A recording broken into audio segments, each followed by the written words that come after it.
Rossi jatuh, motor cross masuk ke rumah sakit. Keadaannya udah lapor.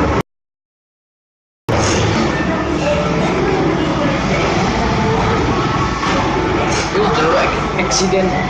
Iya. Valentino Rossi harus dirawat di rumah sakit setelah mengalami kecelakaan motor cross di Italia.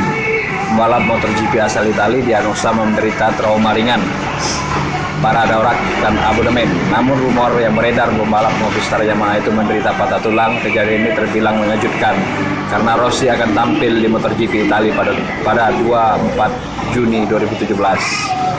Seperti yang dilansir oleh Speedcave, peristiwa di Monavia tak jauh dari San Marino. Rossi pun langsung dibawa ke rumah sakit terdekat untuk memeriksa. Hingga saat ini Yamaha juga belum mengeluarkan pernyataan mengenai partisipasi Rossi di sirkuit Mandalika Motor Italia. Kabarnya Yamaha akan mengeluarkan pernyataan malam ini. MotoGP Italia akan berlangsung mulai 24 Juni mendatang saat Rossi bereksperimen. Rekam sejumlah waktu sejatinya dengan poin 8 km.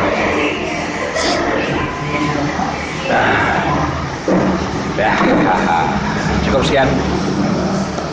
Le Mans. It's the French Grand Prix and we are underway. Valentino Rossi got a superb start from the middle of that front row. Vignales got away well from pole position, as did Cal Crutchlow coming through. Zarco's getting a bit swallowed up on the run down to the first corner. Marquez though fast back. Zarco's going to move on the inside of Vignales, surely in turn number 3. Yes, he does. Zarco leads the turns 3 and 4. That right Petrucci looks like he got away pretty well as well. Zarco that still leads from Vignales. Rossi's having a look up the inside of Marquez at Garageberg. The Yamaha man's through. Rossi up to 3rd place. Rossi up into 3rd place to come down the... Oh, the crash for Alvaro Bautista on the very first lap. Down towards the Shimano above Essin. Down the slight hill. Now it's listen to the crowd. There's going to be a massive reception. Zarco leads at the end of the first lap here in Le Mans. A Frenchman leads the French Grand Prix. Who was the last one in the Premier class? I think it was probably Sylvain Guintoli, was it, in the rain, who's riding in this race. And there is the unfortunate Alvaro Bautista out at the Joso 6. Danny Pedrosa now up in a 7th place. Pedrosa has been the real man siding his way through the pack early on in this race. Yeah, I think this is pretty much to form what we would have probably expected, and I think the two factory Yamaha men won't be too unhappy, but they won't want Zarco to really get away at the front. He didn't get the best of launches off the line here. Towering grandstand either side of the track. They race at almost 300 kilometres an hour up towards the Dunlop chicane.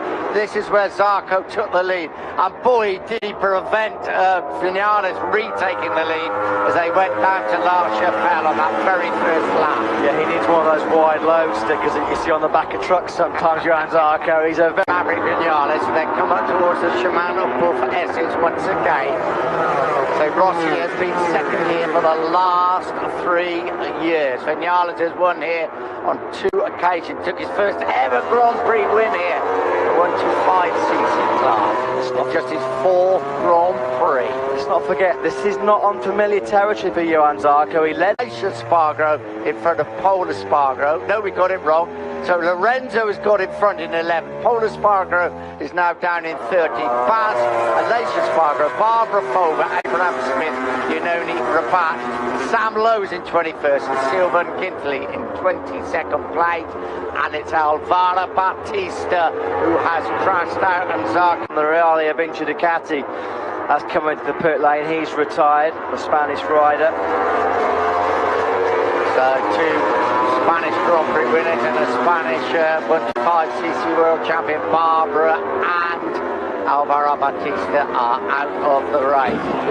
Hervé Poncharal, team boss of the Monster Yamaha Tech 3, but he doesn't know what to do with this. Comfortable at the front of this French Grand Prix at the moment. Bit of a wheelie as Vignales got on the gas out of that tight turn number 4.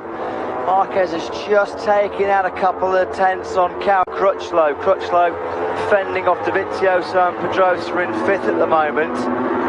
That's the trouble with Danny Pedrosa, of course, standing so far back. You make initial progress, don't you? There is Zarco. The gap is around half a second, and as long as it stays like that, Vinales and Rossi will be quite happy.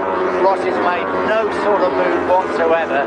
I'm sure his theory is, I'll just stick behind Vinales and just see how this works out, as long as Zarco doesn't build up too big a lead. Yeah, you're right. Vinales and Rossi will be pretty comfortable at the moment because they haven't. Only in Austria last year, Zarco might just be thinking if he can keep the pace around the mid-33s, because he dropped into the low 33s with that used tyre after a lot of laps. So I think the factory guys are going to have to be very aware of that he might just be conserving that soft for the final push.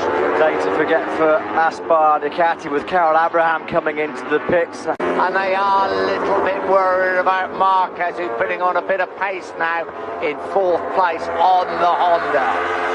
What we saw so often from Johan Zarco in Moto2 was that in the last 10 laps he was absolutely phenomenal at tyre preservation. Anybody that raced against Johan Zarco in Moto2 said the pace that he was able to keep in those crucial...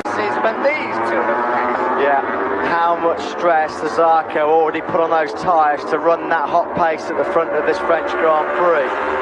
Vinales will see this as a golden opportunity now to try and put a bit of daylight between himself and Johan Zarco and Valentino Rossi in 3rd place. You're right, Nick, Valentino Rossi will be keeping a very, very close eye. Wasn't it? Yeah, it was inevitable. That move was coming from Maverick Vinales. He just put in his personal best lap of the race at 1:33.239. He was a couple of tenths faster than Zarco ahead of him. How Crutchlow's coming back into this as well. Yes, Crutchlow is a big Pedrosa with it. Vinales has ducked into the 132s. Epic riding here by Vinales. A 132. He's given up the ghost as well. Redding, that's a shame because